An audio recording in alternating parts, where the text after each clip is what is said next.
Hello guys, today is 24th of March, the evening 7 p.m. I'm logging this case, making the second part and the last part of the video that I've initiated the last week, where I talked in more about the Indian side. The last video, I'll be talking about the Pakistani side this time. So, उस रात को हुआ गया था. उस रात को you all know that there was a dog fight which happened between the Pakistani F-16s and the Indian MIG 2000H. By the way, आप लोगों को एक बात मैं बता दूं कि MiG सिर्फ इंडिया के पास नहीं है. अभी currently it is actually on roll or deployed into the Air Force of Qatar, Air Force of Saudi Arabia and the Air Force of Russia. There have been globally around 5,000 MiG 2000H which are apart from Russia, which is being used by the other countries. And if you talk about F-16s, it's about like 2,000 deployed in the US Air Force and the 2,500 being globally used by the non-US Air Force, the other Air Force of the countries.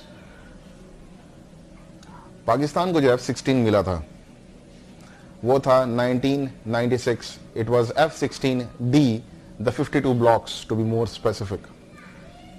I'm talking to you on regards with the research that I've done, and as per US norms, if you see that if US is assisting any country to fight in the name of terrorism or assist them in terms of helping them out with army, navy and air force weapons, they have a particular section which talks about that the country shouldn't be using the nuclear arsenal or shouldn't be developing the nuclear arsenal.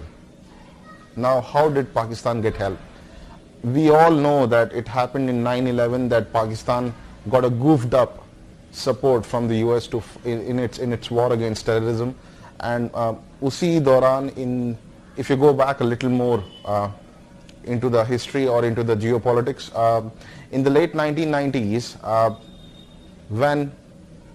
before that, when Pakistan actually requested for F-16, it was at that time George W. Bush Sr. who declined signing the agreement to assist Pakistan because they came to know about the nuclear arsenal that Pakistan was holding and they were developing it. So उसके बाद क्या हुआ, 6 साल तक जो 14-15 F-16s थे D block के, specifically in the port where they have kept it, to give it to Pakistan. What happened was that when Bill Clinton, when the change of power occurred in the 1996, he changed up the rules and he has given up those F-16s which were not upgraded for the last 6 years to Pakistan.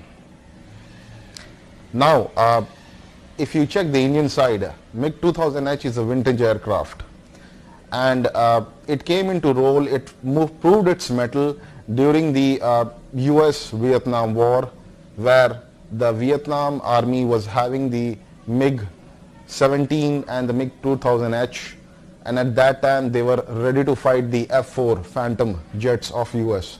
So during that while, there were no match which compared to F-4 Phantoms, but they had the ground level interceptors during which they could trace the F-4 Phantoms and they could catch it up in the air and they could engage them in a dog war, and that's what happened. And MiG 2000H proved its mettle during that. They destroyed F-4 Phantoms like anything of US Air Force. Then after that, when General Gordon was after the Vietnam War, he told that we have to devise out a plan to overcome this non-functionality of their Air Force compared to MiG 2000H. And then is that they started a program. So they devised out a plan at that time to come over the non-existent or the non-competence to MiG 2000H and they devised the F-15s and the F-16s. Still now it is considered to be one of the greatest jets. But you know, on the Indian side, the MiG 2000H which they had was, along with regular updates, along with regular, not the vintage one which the Indian Air Force has taken at that time. It was of regular updates, and that is in which Abhinandan was actually there. The MRAM missiles were equipped to handle any kind of situation in the air, to air combat. But you know, the Abhinandan was in a fighter jet which was one-seater, and it was equipped with R-17 missiles, which proves to be very lethal when the enemy is at a very near position, and it is only missile which is devised only to an air-to-air combat, which proves to be very lethal when it's at nearby combat. And F-16D which Pakistan had was a two-seater, so he actually blasted them with R-17 missile. MRAM is one of the greatest missiles to be used in an air-to-air combat, but unfortunately, like, I'm pretty sure I wouldn't make a statement that they were not competent enough or they were not equipped enough to fight our Air Force warriors. But Abhinandan's life, if you check it out, if you see his background, he has been all throughout his lifetime in the Air Force into a combat environment, and he was too much experienced to handle any kind of situation.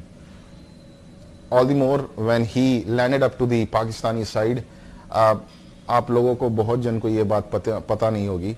When he landed up to the Pakistani side, he had some secret documents in his jet along with him. कुछ documents को तो उसने चबा लिया था, वो खा लिया था, निगल गया था. कुछ documents को वो फाड़ करके फेंक दिया था पानी में. When he saw the local villagers coming up nearby, he had a gun, he had a pistol, and he fired in air just to scare them. Then he just swam across the river, during which he was caught with the local area people, and you all can see in the pic, his right side of the eye had taken up the beating. My condolences always goes to the families who are always there in a war, because they are actually following up the orders given by the government, given by their higher generals. But the physical injuries can always heal. What about the mental injuries? What about the mental stress that they have gone through? Guys, again I am telling you all, whatever we would be doing, it shouldn't lower the esteem of our country, lower the nationalism that is inside us. You can see the Indian side. There are many Indians who are questioning the Indian side of attack that they have done on Balakot. Tell me one single Pakistani who is questioning their Air Force capability. This is where we stand, guys. We have to stand along with our country. We have to be with our country. We have to see our actions shouldn't favor our enemy. Think about it. We'll talk about in the next section, and probably I will bring out one of the greatest videos in the next next topic that I'll be talking about. But yes, till then, Jai Hind, Jai Bharat, Vande Mataram.